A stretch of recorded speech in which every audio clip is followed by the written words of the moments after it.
Bo día, un especial saúdo a todos aqueles que nos estades a seguir dende Radio Filispín e hoxe, para rematar este mes de agosto, vamos a falar, lembrar a Xoán Vicente Viqueira. Para iso estamos moi ben acompañados. Hoxe vou facer unha pequena presentación de cada un dos que hoxe nos acompañades. Comezamos por Antón Costa Rico, fillo dunha familia humilde, trasladouse a Mariña de Lugo sendo moi neno, estudou no seminario en Mondoñedo e posteriormente Pedagogía na Universidade Pontificia de Salamanca, onde se doutorou en 1982 cunha tese sobre a escola primaria en Galicia. Fundador do movemento Nova Escola Galega, en 1983 foi profesor na USC e catedrático ata 2020. É presidente da Asociación Española de Historia e Educación e autor de numerosas obras sobre a historia de Galicia e a súa educación, destacando a súa contribución ao estudio da pedagogía galega. Bo día, Antón. Moi bo día. Continuamos con Marta Muramos Varela, catedrática de Lingua Galega e Literatura no CEPI Cruz do Sar. Está vinculada a Bergondo desde a infancia, onde participou en campamentos de Gandarío e a Mariña, chegando a ser monitora e directora de actividades. Como a traballadora en ensino público, preocúpase polo futuro da mocidade e a defensa dos dereitos e as oportunidades en Bergondo. Apoia tamén o programa municipal do BNG enfocado na mellora educativa, conservación do patrimonio e a creación dunha sociedade igualitaria e democrática en Bergondo. Bo día e gracias por acompañarnos. Grazas a vos. Seguimos con Xesús Torres Regueiro, diplomado pola Escola de Formación do Profesorado da Coruña en 1978 e mestre por posición desde 1979. Vinculado tamén ao asociacionismo cultural, foi cofundador e presidente da desaparecida Asociación Cultural Betanceira e en 1992 promoveu a fundación da Asociación Cultural Eira Bella en Betanzos. Coordinou a revista cultural A Xanela e colaborou na nosa terra en publicacións locais. Entre as súas obras destacadas, Xoán Vicente Viqueira e o nacionalismo galego e a Segunda República nunha vila galega, Betanzos, 1931-1939. Bo día, tamén grazas por acompañarnos. Bo día, grazas. E Yolanda Aldrei, escritora, docente e activista. A súa obra literaria destaca polo diálogo entre xéneros e espazos. Colaborando en numerosos proxectos colectivos, publicou individualmente A Palabra no Ar, 1990, Memoria de Nove Lúas, 1994, Guimornio Azul de Samaná, 2011 e O Segredo de Xela na GIC, 2017. É membro da Academia Galega de Lingua Portuguesa, patrona da Eira da Joana e participa activamente en proxectos culturais, ecolóxicos e sociais. Benvida e obrigado por estar con nós. Como vedes, temos xente de moita calidade para falar deste tema. Estou moi ben acompañado, xa que, sin máis, por esa mesma orden de presentación, o xa que tócache primeiro a Antón. Xesús, verdade, andouxe despistado, e vamos falar pois da biografía e tamén dos inicios de Xoán Vicente Viqueira. Ben, Xoán Vicente Viqueira é unha das figuras intelectuais galegas máis importantes do primeiro terzo do século XX. Nado en Madrid, onde estaban os pais, no 1886, o mesmo ano do nacemento de Castelao, pasará a infancia na aldea de San Vitorio, da parroquia bergondesa de Bixoi, onde a familia tiña unha quinta residencial coñecida como a Quinta de Cortón, por ser propiedade do seu avó Xosé Pascual López Cortón, indiano enriquecido en Porto Rico, que favorecera iniciativas culturais no Rexurdimento, como os Xogos Florais da Coruña de 1861 e a edición do chamado Álbum de la Caridad, unha recolleita dos traballos premiados e da literatura que se estaba a facer en Galiza naquel tempo. Viqueira foi un espírito libre, formado no miolo da Institución Libre de Ensino, ILE en siglas. Non en balde, seu tío era Manuel Bartolomé Cosío, un dos seus ideólogos, e discípulo de Francisco Giner de los Ríos, un dos fundadores da ILE. Co que Viqueira tivo trato dende neno, e mesmo carteábase con el, cando aqueles pasaban os veráns na Quinta Cortón en Bixoi. Mais a súa formación inicial será na vila veciña de Betanzos, onde o seu tío, o enxeñeiro Xosé López Cortón Viqueira, estaba a construir a Fábrica da Luz. Mais Viqueira foi tamén un ser condicionado pola enfermidade e a dor toda a súa vida. Dende os 15 anos, cando lle diagnostican osteomielite, unha inflamación da médula do fémur, é operado por primeira vez deixándolle unha coxeira crónica. Haberá aínda máis tratamentos e operacións que interrumpirán os estudos por varias veces. Logo dos anos de formación en Madrid, onde se licencia en Filosofía e Letras en 1911, vai ampliar estudos en Alemanha, pensionado pola Xunta de Ampliación de Estudos, seguindo cursos nas universidades de Berlín, Göttingen e Leipzig, impartidos por profesores de grande renome científico, até o estalido da Guerra Europea de 1914 que o obriga a marchar. Por ese tempo comeza a colaborar no Boletín da ILE e noutras publicacións sobre temas psicolóxicos en relación coa educación. Viqueira regresa a Galiza na primavera de 1917 como catedrático de Filosofía Lóxica e Estética destinado ao Instituto de Santiago de Compostela e recén casado con Jacinta Landa, dunha familia extremeña tamén vinculada á ILE, e coa que terá 3 fillos. No curso seguinte trasládase ao Instituto da Coruña por unha permuta. Dende entón, ao ensino, ao traballo intelectual e a Galicia, vailles entregar a súa actividade fecunda nos 7 anos seguintes, que son apenas os que vai vivir. Supeditado sempre aos vaivéns da doenza, declarada na pubertade e que o acompañará de por vida con varias operacións e períodos de inmobilidade. Unha doenza que, nas súas verbas, destruíu o meu corpo, pro afianzou a miña alma. Ao chegar a Galiza vaise incorporar ás recén creadas Irmandades da Fala. Na Irmandade Coruñesa, que era con diferencia a máis numerosa de todas en os asociados, vai desempeñar cargos directivos e mesmo a presidencia, como conselleiro primeiro, e colaborar en A Nosa Terra, o órgano das Irmandades que tiña a súa sé e o control na Coruña.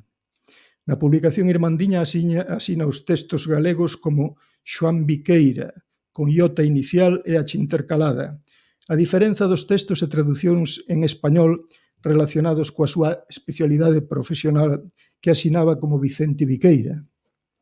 Aínda que o seu libro Introdución a la Psicología Pedagógica de 1919 asinárao como J.V. Viqueira, facendo constar mesmo na portada que era catedrático de Filosofía no Instituto Coruñés. Das traducións compre destacar neste tempo a que fixo do alemán da Historia de la Filosofía de Karl Borlander e as dúas que fixo do inglés, o Tratado de la Naturaleza Humana en 3 volumes de David Hume e 3 diálogos entre Hillas e Philonous de George Berkeley, filósofos empiristas do século XVIII. A pequena produción de Viqueira en lingua galega abrangue un feixe de artigos e pequenos ensaios e unha presa de poemas. Os artigos, ensaios de ensaios, como alguén lles chamou, viron a luz en A Nosa Terra agás algunha excepción. Tratan temas de interese para o nacionalismo galego do momento, a escola, o ensino técnico e universitario, a galeguización do ensino, a reforma ortográfica e a aproximación gradual ao portugués, empregando a ortografía etimolóxica, que el practicará en algunha medida, a autonomía e a organización federal do Estado, e mesmo a referencia ao socialismo en unión co nacionalismo nun momento en que se está a producir a Revolución Rusa. Son en total 33 colaboracións en A Nosa Terra. 2 delas, as máis extensas, son 2 conferencias, a que leu na Irmandade Coruñesa sobre nosos problemas educativos, en marzo de 1918, publicada en 12 entregas, e a que impartiu na Mostra de Castelao na Coruña, baixo o título Divagacións enxebristas, en abril de 1920. A estas hai que engadir o publicado na revista Nós en Ourense en xaneiro de 1921, titulado Pensamentos para unha universidade galega. A poesía, ao igual que a música, foi unha actividade secundaria para Xoán Vicente. En vida súa, apenas a revista de arte Ronsel, que se publicaba en Lugo, deu a coñecer en xuño de 1924 3 poemas seus. O resto de poemas coñecidos publicáronse póstumamente. En total, unha dúcia de poemas en lingua galega recollidos no seu libro póstumo Ensaios e Poesías, que recolle tamén versións ao galego dun poema de Miguel Ángel, 3 de Goethe e un de Federico Hebel. Pese a tan curta produción, Viqueira forma parte do canon da literatura galega dende 1974, cando a Real Academia Galega decidiu dedicarlle o Día das Letras Galegas a 50 anos da súa morte e reeditar a súa obra. Certo que naquela altura a celebración do Día das Letras non tiña a repercusión actual e limitábase a un acto académico. E o seu pensamento en moitos aspectos segue vixente neste 2024, no que conmemoramos o centenario da súa morte.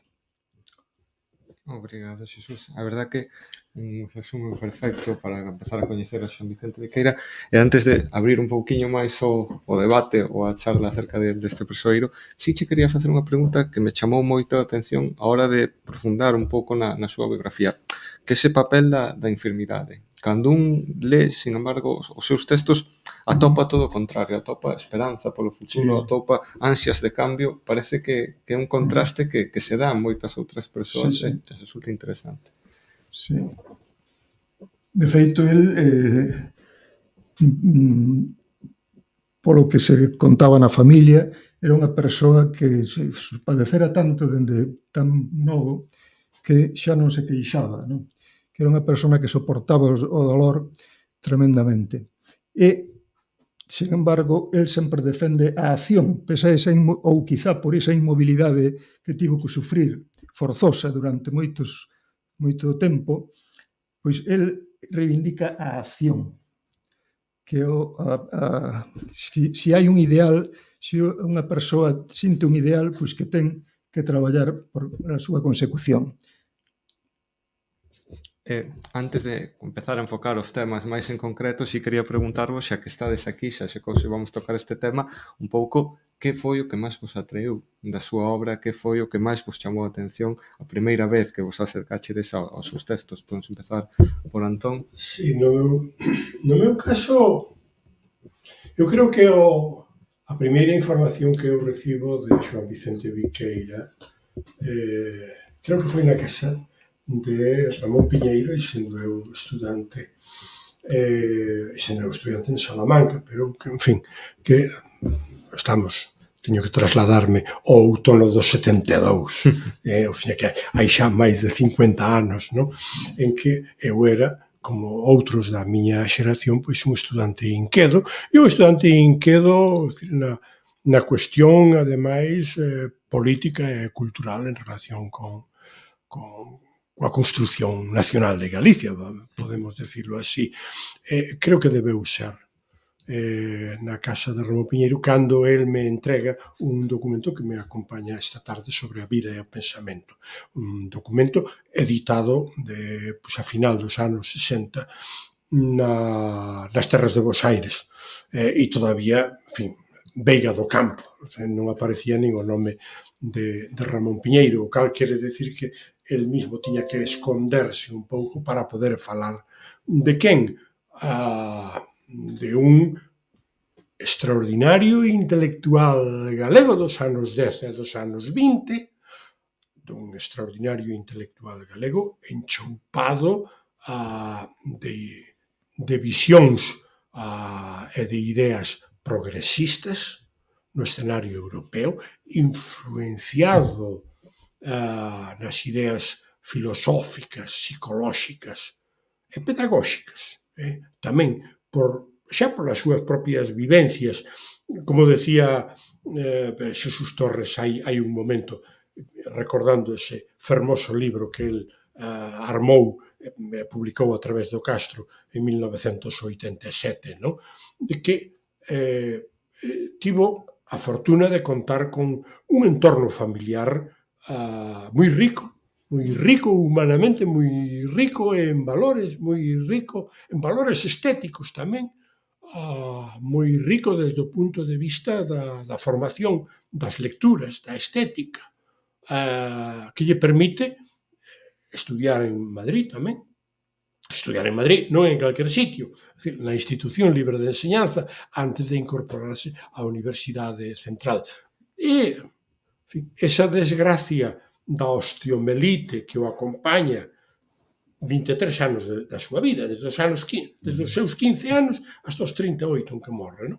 Esa desgracia, en fin, no entorno familiar no que está é tamén, desgraciadamente, a ocasión para buscar os médicos os mellores posibles en París, de modo que el xa realiza unha parte dos estudios universitarios na Universidade da Sorbona e no Collège de France.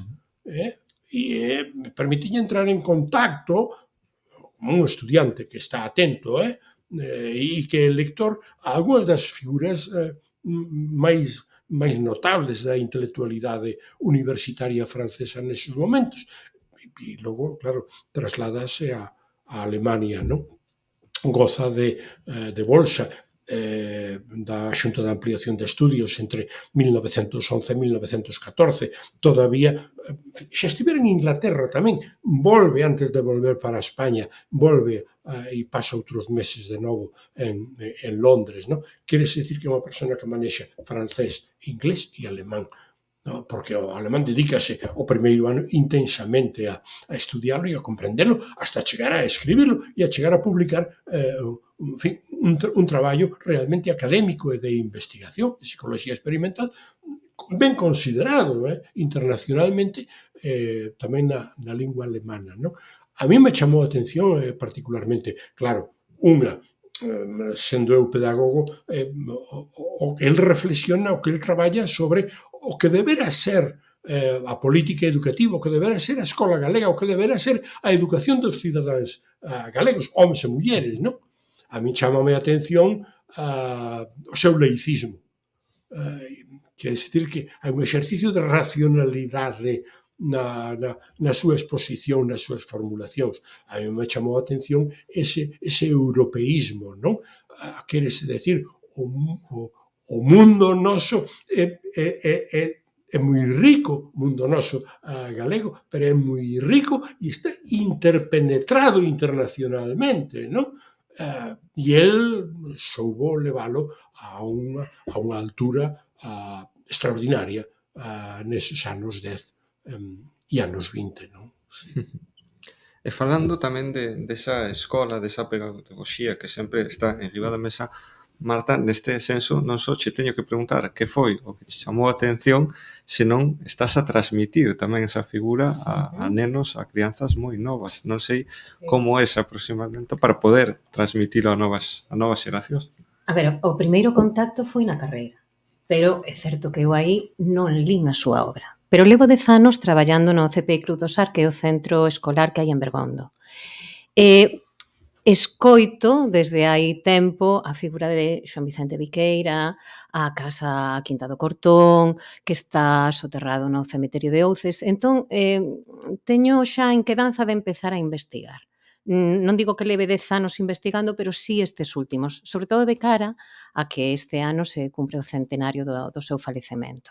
Entón, levo un tempiño entrevistándome con xente. O primeiro co que me entrevistei foi Xesús Torres, e a primeira obra que lín foi a de Xesús Torres, que para min é pois o inicio deste descubrimento. Xesús Torres, falando con el, abriume a outras persoas, pois, como por exemplo Antón Costa, Alicia López Pardo, e uns foronme levando a outros. Ata que, bueno, o traballo do legado de Xacinta, do Picor Jais, para min maravilloso, Antón Sánchez tamén, o intento de que houvese unha fundación, e todo iso fíxome ir investigando xunto con algo moi importante, que é o meu alumnado. O alumnado tiña certas referencias de Xoán Vicente Viqueira e comentábame, por exemplo, na época de outubro-novembro, Marta, fun ao cemiterio a levar flores a un señor moi importante. Entón, quedaba nas familias, sobre todo nas aboas, ese acompañamento cos netos ao cemiterio a poñerlle flores a Xoán Vicente Viqueira, non? A xente que vivía e que vive na Lagoa. Ese costume aínda o teñen, aínda van poñerlle flores. Ou, por exemplo, fotografías que chegaron a min pois de veciños que son alumnos meus nestes momentos, non? Nesta fotografía, por exemplo, podedes ver unha fotografía que é moi coñecida, o que pasa que eu non tiña referencia de quen era a rapaza que está no medio. A rapaza que está no medio é Rafaela, amiga de Xoán Vicente, co que ia tornar as vacas, os que ian de paseo xuntos e xogaban xuntos.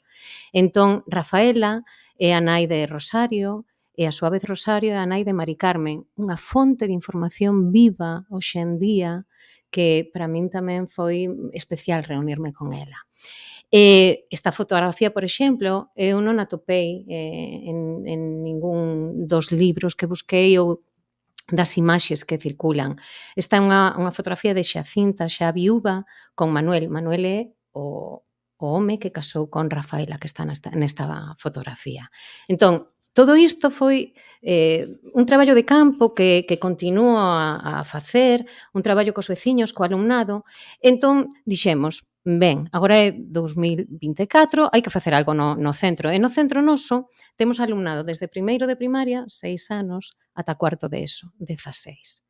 E quizáis cos rapaces da ESO pode ser, dado o carácter cosmopolita, polifacético, universal, intelectual de Xoán Vicente Viqueira, é doado chegar a él, tanto a través da literatura, das distintas linguas, das traducións, da música, a música é fundamental nel.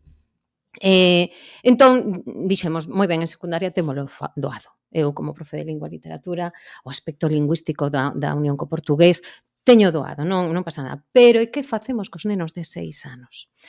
Fixemos varias reunións e xurdiu unha idea moi bonita. Crear unha figura que contase a historia de Xoán Vicente.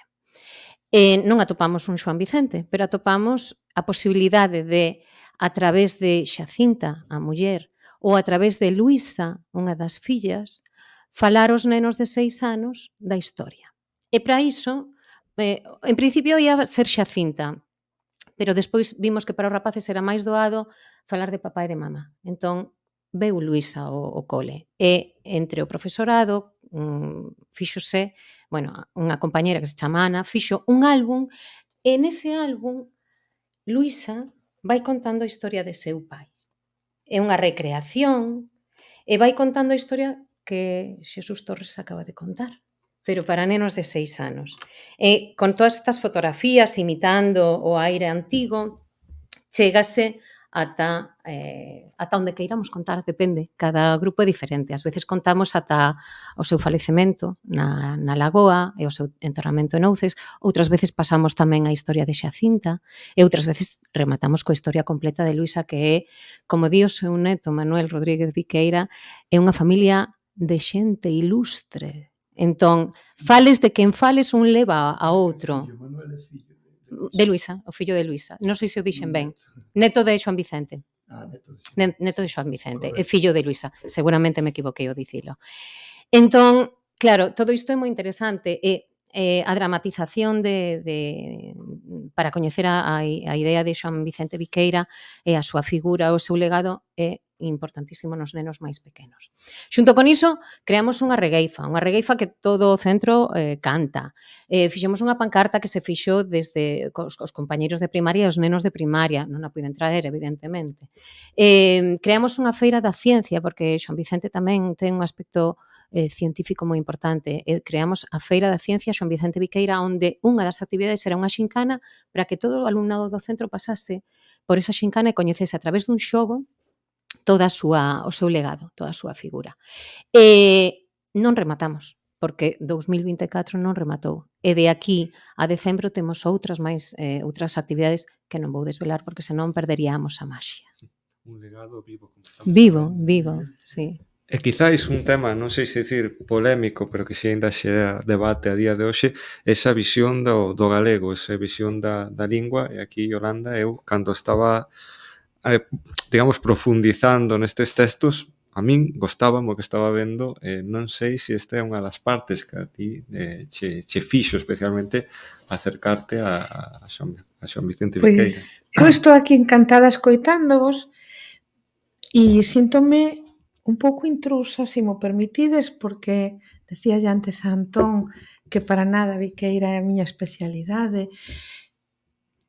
E intrusa porque ni siquiera dediquei o tempo que debía de dedicar a Xoán Vicente Viqueira. Pois Xoán Vicente Viqueira é como un espírito que sempre bate a miña porta. Sempre chega, sempre chega. E logo algún día terei que facer caso a esa chamada, de alguma maneira. Tal vez eu teña que facer caso dunha maneira literaria, porque aquí estamos con persoas que desde moi diferentes puntos de vista, desde moi diferentes perspectivas tendes traballado con ela. Eu creo que Xoán Vicente Viqueira chegou a min a través do meu avó. Eu son dunha familia humilde, pero tiven un avó que humildemente leu de todo, que humildemente se interesou por toda a cultura, que emigrou a Argentina e a Argentina foi para el tamén non só unha fonte de cultura durante os 9 anos que pasou ali, senón despois. El aprendeu na Argentina a comprar todos os libros galegos que saían. Entón, na miña casa, o meu avó era alfaiate, era un xastre, pero eu contaba e conto con os meus fillos aínda leron os dous de sempre en primeiras edicións, mira que non as tragues, non, pero para eles era importante lela así, ou eu criei-me pois recitando a Rosalía desde pequena ou coñecendo a Xoán Vicente Viqueira a través, agora veo aquí Antón carregadiño de libros e eu algún deses libros o coñezo. Entón, eu creo que chegou dunha maneira natural, de maneira consciente. Eu creo que houbo, hai 4 momentos realmente moi importantes. Un é a miña proximidade a Mariñas del Valle, a don Xenaro Mariñas del Valle, non? Para min era sempre don Xenaro. Don Xenaro tiña sido alumno de Xoán Vicente Viqueira e eu entre os anos aproximadamente, estou a falar de memoria, entre os anos 97 e 99, todas as semanas desprazábame a Coruña a falar con don Xenaro unha tarde inteira. Teño iso grabado e non teño aínda tempo. Estou esperando a miña reforma para transcribir, non? Pero el me contaba como alumno. Contábame esa vivencia como estudante e unha vivencia que aínda, e ese é o segundo momento tamén, a través de Antonio Xil Hernández, que tamén é amigo e que reproduce, por exemplo, no seu último libro sobre Viqueira, publicado por A Través, un texto do propio Mariñas, que eu penso que foi leído no cemiterio nunha homenaxe moi importante da que eu tamén tive en referencia cando era unha rapaza. E lembro unha historia referida a unha árbore que estaba estragando o muro e se cortar a árbore, porque a árbore era unha árbore moi importante para Viqueira, pero eu era moi rapaza e me enterei así, como din de misa a medias, non?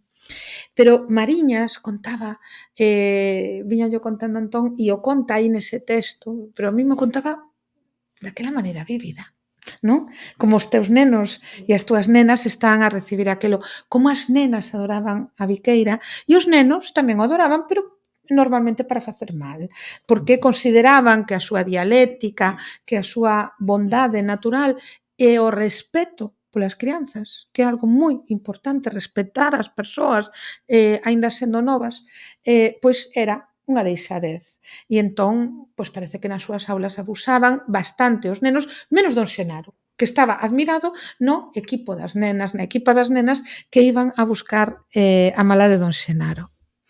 Despois chegou a proposta de facer parte dunha fundación Xoán Vicente Viqueira. que tentamos facer en Pontevedra, tentamos facer, eu vime un pouco así, como levada para ali, non? E foi imposible. Un gran colaborador, quen estivo aí desde o punto de vista legal, foi o fillo de Álvaro Conqueiro, notario, non? Que tentaba, pois, levar aquela fundación adiante, pero non tiñamos diñeiro suficiente. Tiñamos libros, pero o Ministerio parece que os libros non lle parecía suficiente fondos económicos e entón non conseguimos levar adiante a Fundación Europea Viqueira por esa razón. Despois apareceu Alicia un día nun alba de gloria, Alicia López e Miguel apareceron e dixeronme, mira, bueno, Alicia ensinou unha maravilla que estaba facendo, non? Como antecesora de Marta con crianzas pequeniñas tomando aquela voz de Viqueira e aqueles álbums maravillosos tamén. Estades a facer un traballo excelente.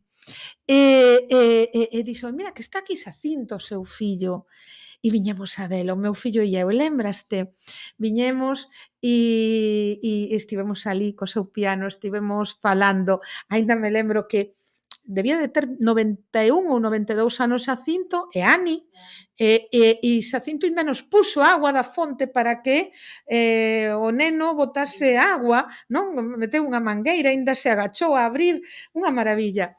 E pasamos unha tarde enteira con relatos e relatos e relatos e poucos días despois foi cando tivo o infarto, viaxando de volta para México, ou seja, que foi realmente a última oportunidade. Foi a última vez que estivo aquí e iso é a Maga Alicia, non? É a Maga Alicia. Entón, para min é máis iso. Claro, ese encanto supoño que vai acompañado de moitas cousas. Que me encanta de Xoán Vicente Viqueira? Absolutamente todo. É unha persoa da que me enamoro. Pero, por exemplo, a súa ansia de educar as nenas, de que as nenas teñan os mesmos dereitos que os nenos. A claridade da dignidade da lingua galega. E a dignidade da lingua galega nunha perspectiva universal, e non estou a falar só de universal en relación co mundo das terras da nosa lingua, co mundo da lusofonía, senón tamén en relación coa paz. Para el, antes citabas, por exemplo, os nosos problemas educativos, e teño aquí unha pequena cita del, no que o galego e que a Galiza sexa unha chave de entrada da Unión Ibérica, que Portugal confíe, desconfiando, como debe de desconfiar, non? A través da Galiza e do galego, para ele é unha chave de unión. E para ele a Unión Ibérica, el tiña vivido a Grande Guerra, non? É tamén unha garantía. Entón, di, aínda pola semellanza do galego con o portugués, podemos servir a España e a humanidade noutra forma, traballando pola intelixencia de España e Portugal para formar en os dous estados unha grande Iberia. A importancia disto é enorme. Primeiro, unirse en confederacións de os povos máis afíns. Despois, estas consideracións entre sí, mas de ningunha maneira se fará a futura Confederación Ibérica sen unha Galiza totalmente galega. Isto quer dicer, falando galego, xa que a lingua é esencial a súa personalidade. En esa idea de que debemos de ser dun lugar, de que temos que ser dun lugar, pero de que sendo dun lugar e dándolle á lingua dese lugar a dignidade que merece e a irmandade que merece no mundo, estamos contribuindo á paz mundial. A min iso me parece un exercicio de liberdade, de respeto maravilloso. Entón, é máis amor que outra cosa. Como estades a ver, todos os nosos convidados falan con auténtica paixón, o sea que sinal de que o tema de hoxe é un tema realmente importante. Xesús, estamos a falar tamén dese amor pola terra, amor pola cultura galega. Non sei cal foi tamén o papel de Xoán Vicente Viqueira nese recuperar ese espírito galego, ese saber quen somos, pero tamén de saber que temos un papel no mundo, un papel que ten unha voz propia. Sí, bueno, eso forma parte tamén de todo o movimento das Irmandades da Fala, non?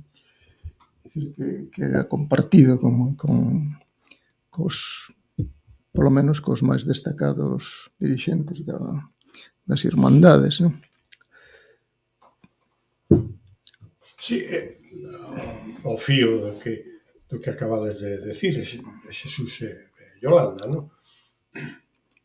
Efectivamente, están moi ligado, moi unido, moi formando parte das irmandades da fala, do clima e do modo de entender. E ao tempo está tamén sendo un institucionista. Está absolutamente medularmente introducido nos ideais da institución da mellor institución libre de enseñanza, con Ginés de los Ríos e con Cosío aquí. Isto é, no plano filosófico hai moito de idealismo. De bo o idealismo, falamos de todo un escenario que ten subescolas no seu interior, como lle ocorre a outros movementos filosóficos, non? No caso del, no caso do seu idealismo, enlaza moi directamente a través da institución libre de enseñanza coas posicións e un pouco as imaxes de un filósofo alemán decimonónico, Krause, e que hai,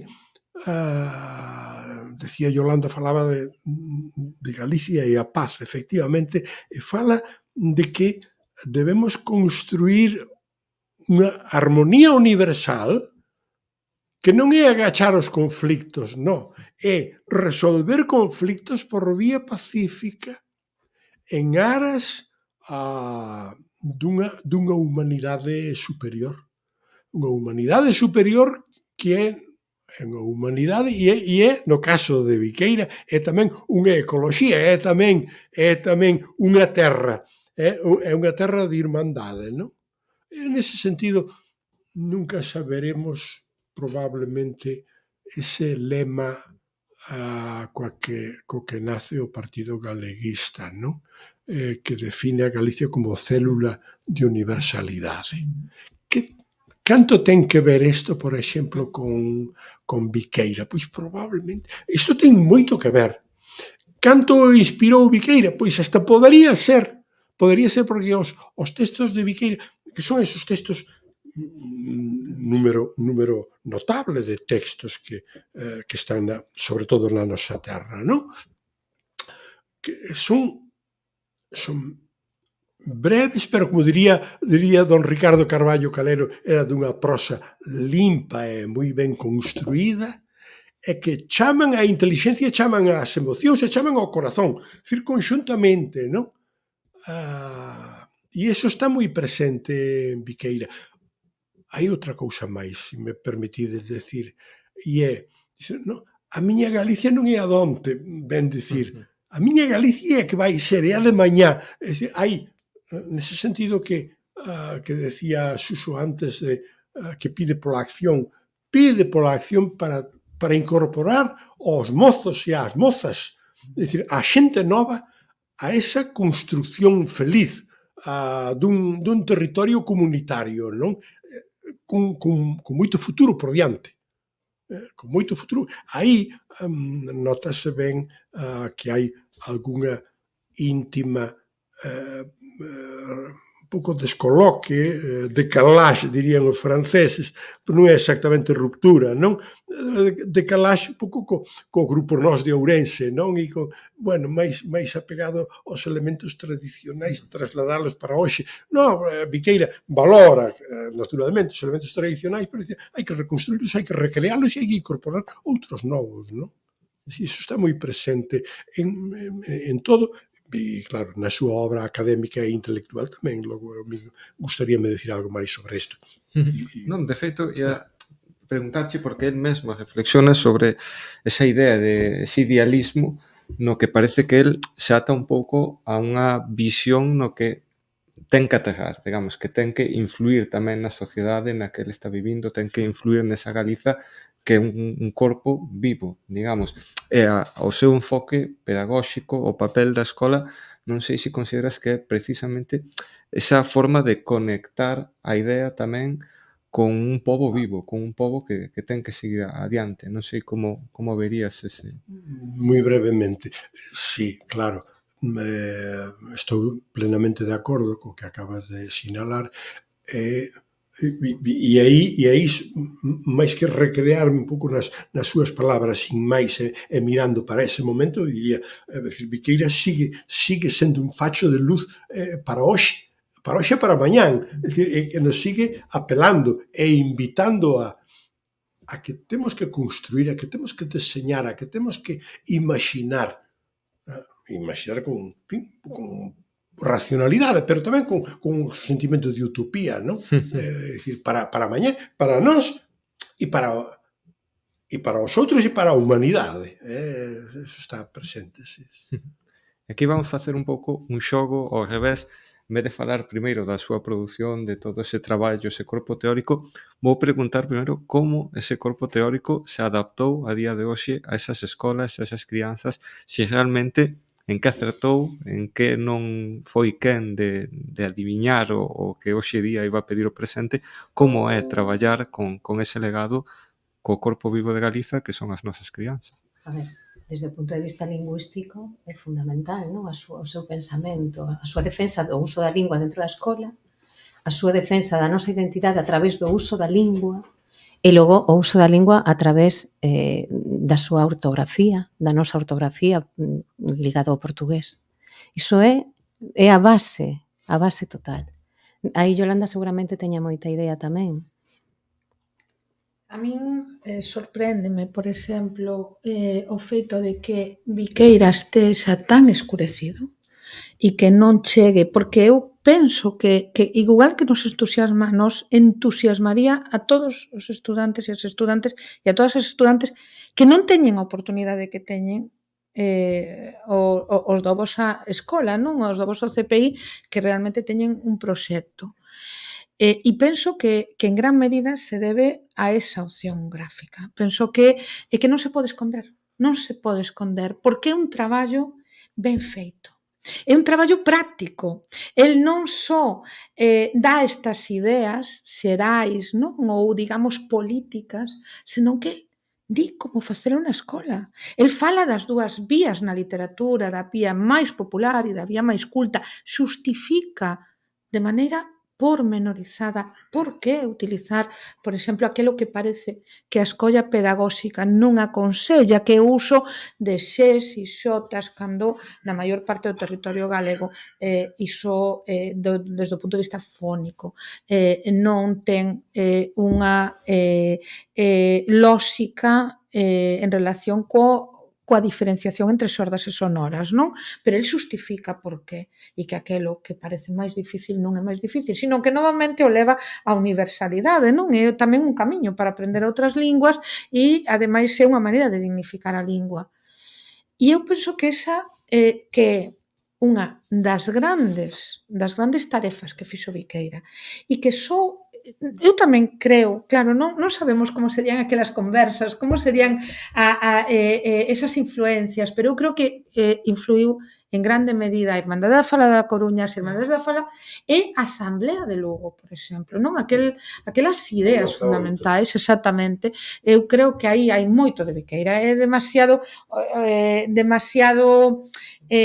humilde pensar que o pensamento profundo de Viqueira non está detrás de todo iso.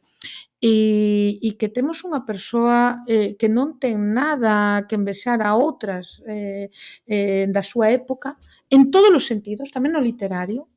Por exemplo, el fai cantigas neotrovadorescas. E non o coñecemos dentro do neotrovadorismo e son de unha calidade impresionante, pero ademais o que decía Antón, dunha actualidade, sempre acaba no futuro, sempre vai máis alá, non colle o tema tradicional e dalle outra volta.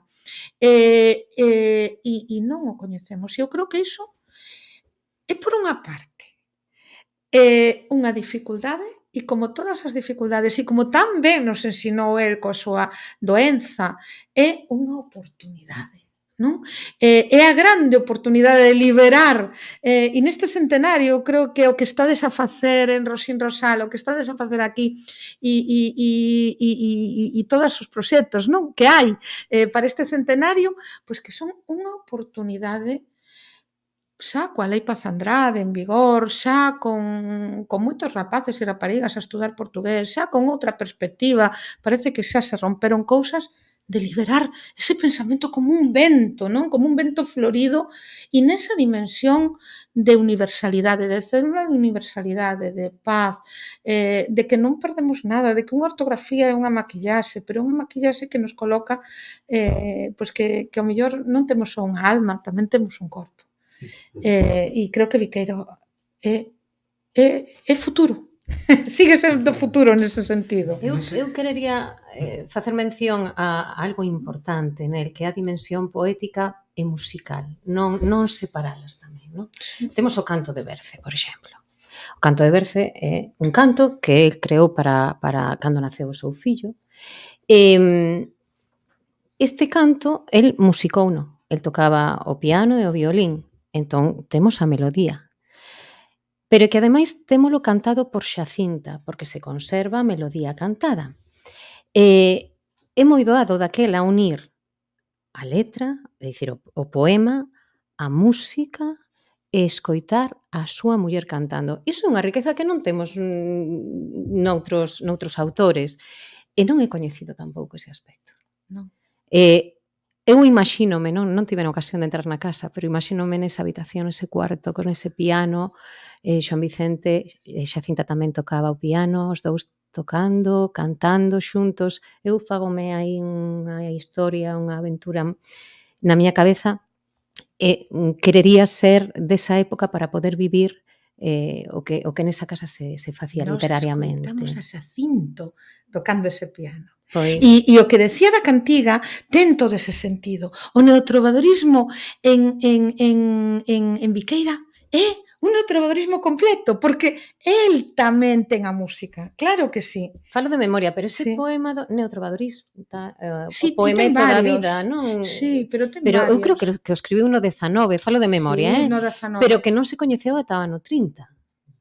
Penso. Entón, claro, Sí, non, é dos de aí póstumos. a falta de recoñecemento del como neotrovadorista, penso. Sí. Bueno, Non? o recoñecemento del como poeta veu de man de Ferrín, Sí. de Ferrín, no seu traballo, no seu de Pondala no Boneira, que é un estudo da poesía galega entre eses autores, pois el rescata a Viqueira, pese a escasa produción, e di que ao mellor ese é o poeta que alguén botaba en falta na xeración nós, que citaches antes, que non daban quen fora o poeta da xeración nós. Pero claro, en todo caso, foi un poeta secreto, en certo modo, non? Porque só se coñeceron en vida del xa, as que citei 3 en Ronsel. E tamén outro poeta recentemente falecido, Darío Xancabana, tamén reivindicou moito a Viqueira en algúns escritos que eu lle lín, a poesía dele e analizou algo dela. Agora, claro, é unha obra moi pequena, porque eu creo que contei unha dúcia de poemas en galego, non? É dicir, que non é unha obra nin coñecida, nin extensa, non? Sí, os orixinais. Despois están as glosas, non? E as ampliacións. Eu, se me permitides, deixadme só colocar aquí a marxa, porque estamos a día 27 de agosto. Ese poema do que estamos a falar, que é un, pero son 3, que é o poemeto da vida, non? Sí. Está escrito, estou vendo teño aquí unha folla do último libro de Antonio Xil sobre Viqueira, e entón estou vendo que está escrito en Vixoi o 28 de agosto de 2019, baixo a Grande Nespereira. Iso permitideme ler a primeira parte, porque é maravilloso, non? E se escoita a música. Baixo Grande Níspero, puxo el. Pode ser. E di, vinde amigas da beira ás frondas e bañarnos hemos nas ondas cantando amores. Vinde, vinde no álveo do día, cando no ceo alto sobe a cotovía cantando amores. Vinde amigas na riba do mar, con infinita sede da mar, cantando amores. Santifica a vida entre bruma, envolveitas de florida escuma, cantando amores. Temos a música. Moito lindo. Ese níspero daba sombra a un banco no que el se sentaba para traballar ali na casa de Cortón, que Alicia coñece ben. E precisamente tamén Xoán Vicente Viqueira fai moito fincapé neste papel da poesía, nese papel no espírito tamén dun pobo, pero tamén fala de que moitas veces a Galiza e moitos outros povos parece que queren copiar outras producións, que queren renunciar á súa propia voz e adaptarse, podemos decir, ás modas. Non sei se isto tamén é unha mensaxe que a día de hoxe sería moi actual. Estamos falando continuamente de que o seu pensamento a día de hoxe segue tendo unha actualidade. É unha reclamación da creatividade dun pobo, do desexable que é a creatividade colectiva, a creatividade dun pobo, de homes e mulleres, non? Que nos vale para as emocións, pero que nos vale moito tamén para a construción social, non? Claro, en todos os sentidos, non? E con apertura e con comprensión das creatividades posibles de outros povos, non? E de outras culturas, de outras comunidades. Pero, efectivamente, vivir en intercambio, pero vivir desde a riqueza que podemos xenerar dende nós, non? E volvemos a nós tamén, non? Sí. Antes fixemos un xogo, vamos facer agora ao contrario, Antón. Querías falar da súa obra, da súa produción teórica, e despois falaremos de se nas escolas realmente se consigue se tivo éxito. Non sei se nos podes falar un pouquiño de todo ese corpo, ese marco teórico de Xoán Vicente Viqueira. O corpus é unha parte que literaria que Yolanda e Marta falan dela con moita riqueza. Hai unha parte de textos académicos que algúns deles se configuran en libros que teñen que ver con cuestións pedagóxicas, psicopedagóxicas, libros que están en español. Non se ocurría que en aquel momento, é dicir, no escenario galego, pois eso se puidera. E ademais, pensemos que ele tiña unha presenza local na cidade da Coruña, pero constantemente ele ten unha presenza española desde os escenarios, sobre todo madrileños, a través da Institución Libre de Enseñanza, pero é un dos poucos galegos que conferencia no Ateneo de Madrid. O sea que, e sobre que conferencia? Sobre aspectos psicopedagóxicos. E ao mesmo tempo, ele é un home que, como decía antes, lector en varias linguas de alta cultura filosófica e psicolóxica, que é traductor. Traducir a David Hume o ensaio do entendemento humano é un formato pequeno, pero son 1000 e pico de páxinas. 3 volúmenes. 3 volúmenes. Claro, 3 volúmenes, non? Traducir a Borlander desde a historia da filosofía e incorporar notas ben interesantes sobre o momento filosófico que se vivía no Estado español e en Portugal a final dos anos 20 é tamén de moito interés, non?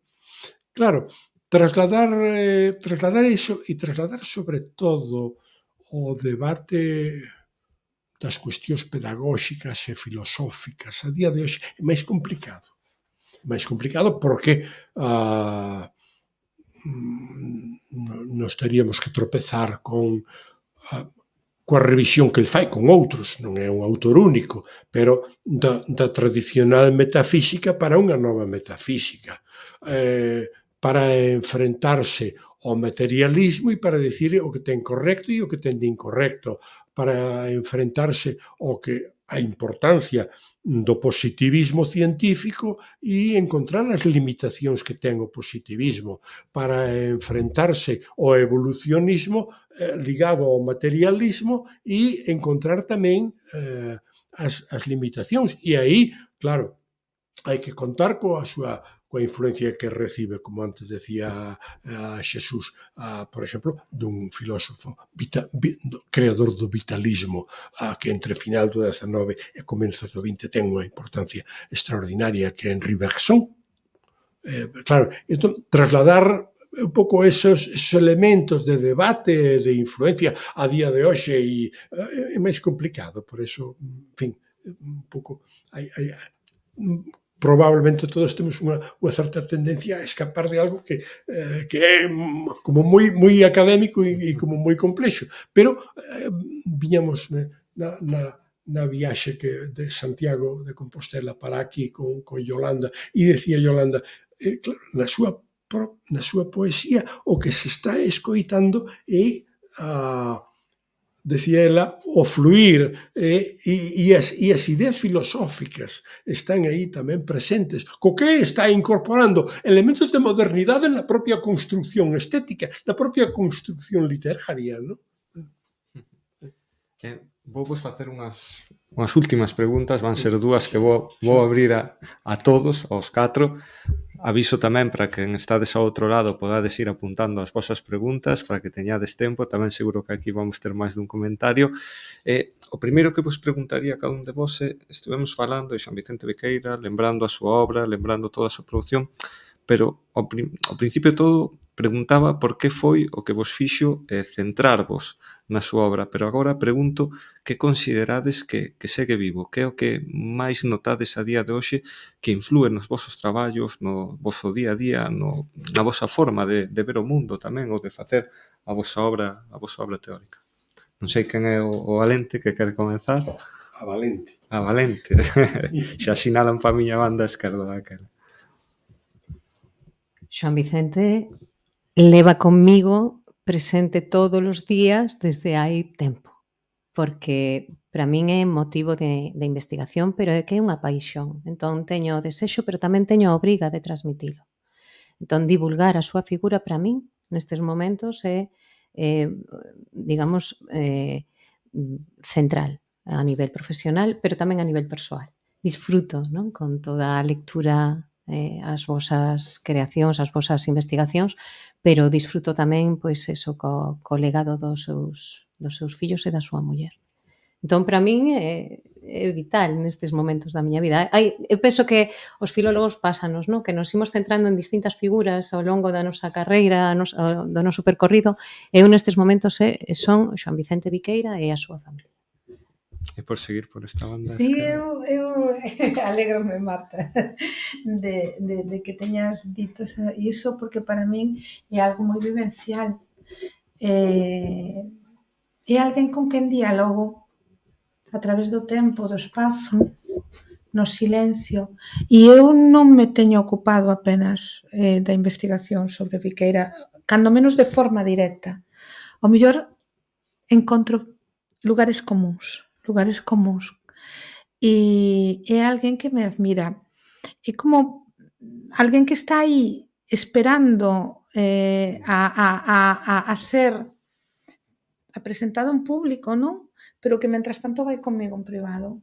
Eu actualmente teño uns problemas serios de dor, unha artrose degenerativa, unha estenose, que me leva a ter bastante dor e moitas veces dificultades nas pernas, nas costas, e penso moito en Viqueira, porque a miña dor ten que ser un 1% da dor que ten Viqueira. E a mí neste momento, disculpademe, pero creo que temos dereito a estas vivencias, non? Para min tamén é unha inspiración. E vía que traía Marta aquí uns traballos con Arasak, non? Con uns iconos que realmente axudan a interpretar as persoas do que lle chaman espectro autista, non? As persoas pois, que agora responden a esa denominación neste momento. E para min, Viqueira é alguén que fai eso, que facilita tamén a dimensión humana. Isto é, que o seu pensamento, que a emisión cultural do seu pensamento a través do ensaio da literatura, da traducción tamén de literatura alemana, traduciu poemas alemáns, por exemplo, e de outra poesía, que tamén o aspecto del como figura, como vida, que integrou todo iso e que o transmitiu aos seus fillos que eran moi pequenos cando el morreu, que eran moi noviños cando el morreu, as súas fillas, a seu fillo, as súas fillas, que deixou suficiente pegada para que as persoas que acompañaron vivencialmente seguiron transmitindo e que vai apañando por aí persoas, que continúa a apañar persoas. Para min, iso tamén o temos que reivindicar, porque neste momento de deshumanidade, eu penso que el é humanidade, que ele é ecoloxía no sentido de ser terra, de saber ser humanidade nos camiños da terra e nos camiños da convivencia, do convivio humano. Entón, para min é fundamentalmente iso. Non sei se citamos, non lembro agora, se citamos que para ensinar a lingua galega aos seus fillos creou un sistema acompañándose de debuxos. Isto ten ese sentido, isto é a letra da regueifa que vos falaba antes, entón nós puxémoslle os pictogramas en lembranza deses debuxos que el acompañaba para ensinarlle a Luisa, a Carmen, Jacinto sería moi pequeniño, non, máis ben a Luisa. Luisa porque cando faleceu tiña 6 anos, ela era que quedou con máis conciencia, non, do que lle ensinou o pai. Entón eses debuxos serán o inicio dos pictogramas. Además é a única que naceu en Galicia. En Galicia, sí. Sí. Naceu na Coruña, frente ao instituto, vivían frente ao Instituto da Guarda, cando había un único instituto en cada cidade, non? Claro, hoxe falas de que foi o Instituto de Santiago, claro, que instituto, non? É dicir, daquela había un en cada cidade. E Xesús, como autor dunha obra clave sobre... Non sei se nos faltou algo, se consideras algún aspecto que debamos sinalar. Sí, habería que falar moito. Obviamente recomendo a todos os que nos están escoitando que se acheguen á vosa produción para coñecer máis a Xoán Vicente Viqueira. Isto é só un petisco, digamos. Eu comecei a ler cando comecei a estudiar magisterio. E o ano, reeditouse Ensaios e Poesías, pero con título en galego, por Galaxia no 74, despois das letras galegas, pasadas as letras galegas. Dicir, eu nas letras galegas tiña 16 anos e nos institutos non se falaba para nada das letras galegas naquele momento, non? E entón, logo, ao empezar os estudios de magisterio, merquei o libro, porque o magisterio tampouco, na escola de magisterio tampouco falaron nunca de Viqueira, e pois foi un descubrimento, non? Tremendo.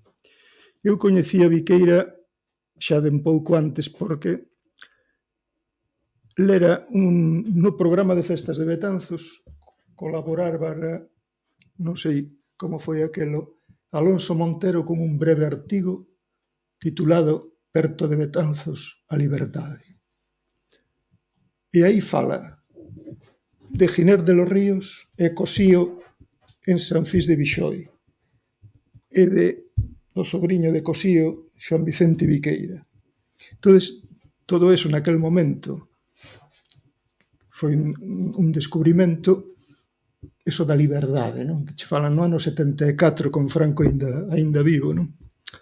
Entón, eso quedou como grabado en min, e logo xa cando conseguín o libro e ler a obra del, pois claro, eso foi un descubrimento tremendo, non? En magisterio tiñas profesores de pedagogía, ningún falaba de Viqueira, non? Que seguramente nin o coñecían, non? Eu recordo unha anécdota que vou contar nun roteiro que organizara Roxín Roxal, rematáramos no Pazo, na Casa Cortón, e tal, e estaba ali unha inspectora de ensino primario, non? E tal, e eu interviñen ali diante do mirador onde hai unha praca que di que ali Cosío escribeu a súa obra sobre el Greco, tan importante no redescubrimento do Greco, non? E ela ao final recoñeceu, falando así xa distendidamente, recoñeceu que nin sabía nada de Cosío, nin de Giner, nin de Viqueira. Así estaba a formación do ensino e dos profesores naquel momento, non? Non sei hoxe se lles falan de Viqueira nas escolas na facultade, falaralles Antón, porque que é un entusiasta. Antón, abrimos a pregunta. Pero naqueles momentos non. Claro. En 1900, no curso 96-97, tiña que 25 anos, non? Xa, ou algo máis xa. Neses momentos comenzaba a existir a titulación de psicopedagogía como licenciatura nas facultades de Ciencias de Educación, bueno, ou no que conduciu ás facultades de Ciencias de Educación, Facultade de Filosofía e Ciencias de Educación, todavía neses momentos, non? E, claro, digo, bueno, pois, nese momento foi cando eu publicara ese libro, A reforma da educación en Galicia, Xoán Vicente Viqueira e a psicopedagogía, non? Porque, bueno, entramos aí, e que os que se van a incorporar á licenciatura de psicopedagogía, que teñan conciencia de que hai unha figura importante, máis alá de Galicia, queres decir, bueno, efectivamente traballamos, pero probablemente non encontrei o eco suficiente. E a día de hoxe, desgraciadamente, probablemente non se fala de Viqueira, non? Non é que haxa que estar falando extraordinariamente, pero nas aulas, pero, bueno, en fin, en Ciencias de Educación sí deberá formar parte, non? Eu ahora mesmo estou xubilado, que dicir, non teño unha docencia directa. En todo caso, ocupeime de que modestamente, antes de sair dali, que houbera un espacio dentro da facultade que identifique cunha placa, é dicir, Sala Xoán Vicente Viqueira, e que, en fin, dicindo un pouco quen era el, etcétera, non? E algo alertei na Facultade de Ciencias de Educación en Santiago de Compostela. Oi, que estamos no centenario, que non se pase e tal, non? Bueno, en fin, gustoume eso de que contareillo, a Xesús Alonso Montero, que o vexo con unha certa frecuencia en Vigo, que ten 95 anos e que todavía ten unha inteligencia extraordinaria. Contareille isto. Aproveitarei a semana que ven, que eu supoño que o verei. Oes, a semana pasada estivemos alá e estivemos falando, e fíxate ti, perto de... Isto figura no limiar deste libro. Sí. Isto que acabo de decir. Ben, xa non me acordaba eu desta cuestión. Está aí. Pero contareis, sí. Bueno, queres decir, unha figura a estudiar, a reconocer, a incorporar e que nos ilumine. E que nos ilumine e que nos dea, en fin, riqueza humana, non? Nada máis. Nestes 100 anos do seu pasamento, ia preguntar precisamente se considerades que o seu legado está ben defendido, estamos recordando a súa figura como pobo tal e como sería necesario, digamos, e que poderíamos facer, que é necesario, cal é o noso deber para seguir recordando. Houbera un intento, aparte do que comentou Yolanda, en Pontevedra, de crear unha fundación biqueira en Bergondo mesmo. Ca intención de que no futuro puideras funcionar pois na mesma dentro da Casa de Cortón. Non? De feito, falárase con algúns familiares e fixéronse unha serie de actos en Bergondo durante varios anos. Non? Houve creo que durante 3 anos, fixéronse uns ciclos de conferencias, de charlas, centrados pois na figura de Viqueira, non? E un proxecto de fundación era a que estivo pois organizando todo iso durante un tempo e infelizmente pois ao final pois quedou parada a cousa. Persoas que estuveron moi activas en esa función, pois por diversas razóns pois deixaron de facelo ou de estar. E logo tamén pois as circunstancias na familia mesmo con respecto a eso, o tema da casa, pois foron cambiando tamén. Pero, bueno, foi un momento en que pois funcionou, houve aí un movimento pequeno que polo menos na zona das Mariñas tuvo unha certa difusión, non? Eu quería, se me permitides, salientar que unha parte considerable dos fondos documentais e manuscritos, que non son extensos, de Viqueira, están na Fundación Penzol en Vigo. Foi a súa filla a que os doou, a María Luisa, a que os doou, e que a Fundación Penzol no mes de outubro vai a facer unha exposición pública desto, non? Sei tamén que o Centro Ramón Piñeiro convoca para novembro un fin de semana de un seminario sobre Xoán Vicente Viqueira.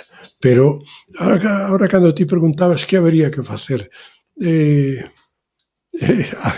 probablemente dedicarlle un novo día das letras galegas, porque sería 50 anos máis tarde, traería consigo, creo que, unha riqueza de información, de traballo, de valoración, que sería como de un gran pulo, non? En fin, bueno. Sí. Totalmente de acordo. Boa idea. Me parece unha fantástica idea. E por que non se pode retomar? Por que non? Quen sabe? Portas hai. A min pareceme que a min apeteceme moi pouco falar en xeral de corpus. Creo que as marxes son espazos maravillosos. O que pasa é que non deben de ser espazos obrigados. Son espazos que ás veces son tomados porque por honestidade intelectual, vital, as persoas queren estar onde queren estar e ese lugar non coincide co centro. Agora ben, creo que Viqueira merece o espazo no corpus. Creo que ese corpus existe dunha maneira ou doutra e creo que Viqueira, se algo para comezar podemos facer, é realmente que estexa no corpus, con todas as implicacións que ten estar no corpus. Estar no corpus é que isto non sexa só cando se cumpren 100 anos da súa morte, senón que igual que temos tantas referencias, non? Como Otero Pedrallo, como Rosalía, como o Risco, como pois que Viqueira ten que estar a par desas referencias. Ten que estar a par desas referencias. A súa calidade non é menor. non é en absoluto menor. E ademais, nas circunstancias nas que Viqueira se desenvolve, efectivamente, antes falabas, Antón, e falabas, Xesús, pois efectivamente dese espazo que ocupa tamén en Madrid, non? Que é un dos seus espazos vitais, e non só en Madrid, pero ademais tamén a súa, el síntese profundamente unido ao lugar, ao espazo de orixe da súa muller, da súa compañeira Xacinta, en Extremadura. Esa é unha dimensión pola que tamén transita, pero nunca deixa de transitar sendo galego. Iso é moi importante.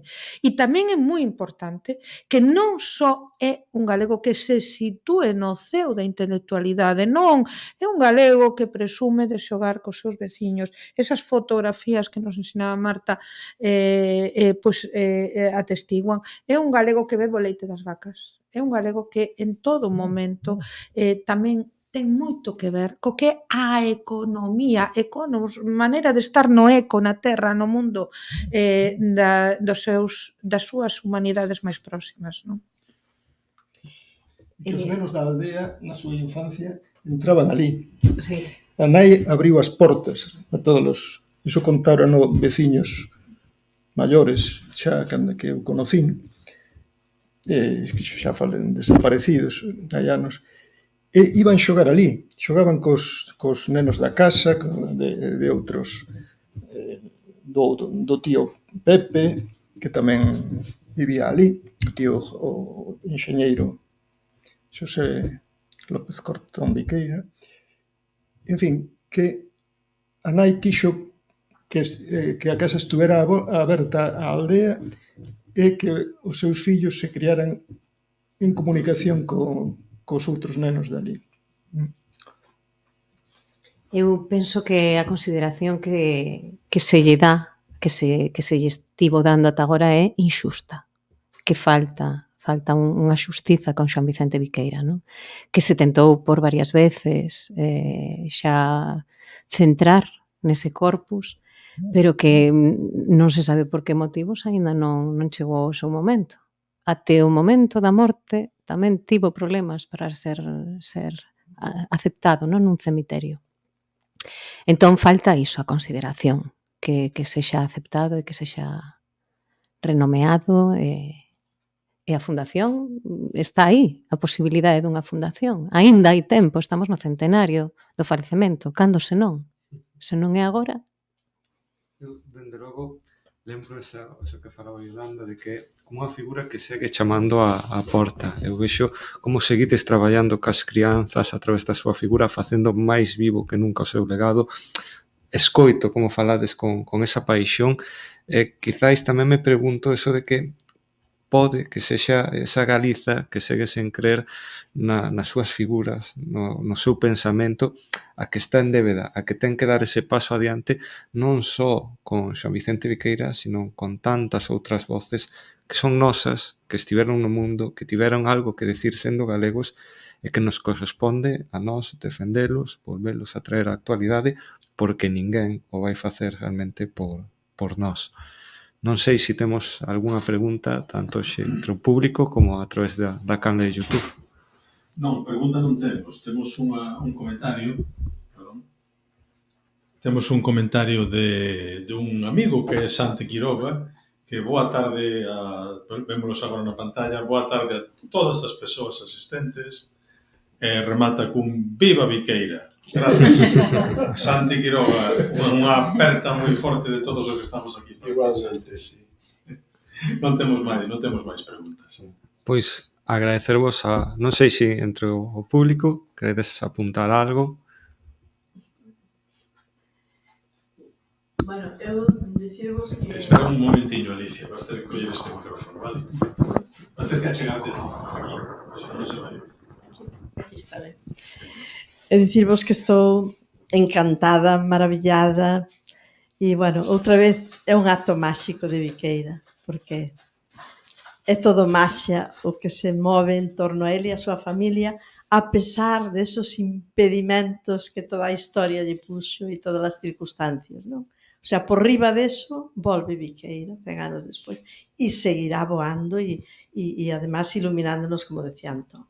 O sea, eu estou como membro de Roxín Roxal maravillada desta oportunidade que me pareceu fantástica, vamos, é que fostes aquí os elexidos por arte de maxia, vamos, que esta converxencia de 4, 2 e 2 homes e mulleres e con esa plenitud que falastes un por un e con esa visión de conxunto que destes profunda, diversa, polifacética, bueno, é un luxo, o sea, para mí parece un privilexio o reunirvos aquí todos nesta nosa casa, que é un orgullo enorme para mí personalmente, pero sei que para todos os de Roxín Roxal, para Miguel e para mí. E ademais é que, bueno, que aquí neste mesmo sitio estuvera seu fillo Jacinto, daquela que tamén estuvemos con el, Ani, que era unha muller que era viqueira profunda, e bueno, e todo o que se nos transmitiu o seu neto, Juan Pablo, o sea, é que, vamos, parece que todo converxe, e que volvamos a reunirnos neste mesmo sitio, que daquela era un comedor e hoxe está convertido nun centro emisor de Roxín Roxal. Entón, bueno, que os parabéns todos que vos podo decir son poucos e a satisfacción é inmensa, e creo que somos moi afortunados de poder escoitar e que é unha oportunidade este documento, creo que vai ser un documento histórico, todo o que falastes aquí hoxe, non? E que vamos tratar de que voe moi alto. Así que, moitísimas grazas de corazón e tamén de parte dos de Roxín Roxal, que somos aí unha piña de xente moi viqueiriana, desde sempre, porque xa empezamos nos primeiros roteiriños, nos primeirísimos, xa fixemos o de Viqueira. E, bueno, eu logo teño outra debilidade que me engrandece e é que tuve a sorte, tamén por arte de maxia, de ser mestra na escola de Vixoi e vivir toda esa historia que sigue viva naqueles nenos e nenas en min. Así que é un broche de ouro para todo isto centenario de Viqueira. Moitísimas gracias. Sempre a ti, Alicia, sempre a ti. Agradecervos tamén que hoxe estiveredes con nós para poder profundizar na vida e na obra de Xoán Vicente Viqueira. Eu escoitaba unha entrevista precisamente de Alicia e xa sacaba unha conclusión que si ia facer corto o tempo, mesmo sendo tamén unha hora para tratar de Xoán Vicente Viqueira, pero isto foi un pequeno petisco. Tedes unha obra moi interesante, tedes moitos traballos, espero que isto sexa esa ponte precisamente para recuperar e para facer que Xoán Vicente Viqueira siga vivo no país que ten que darlle tamén esa oportunidade para volver á nosa realidade e ao noso día a día. Grazas tamén a todos por acompañarnos no día de hoxe.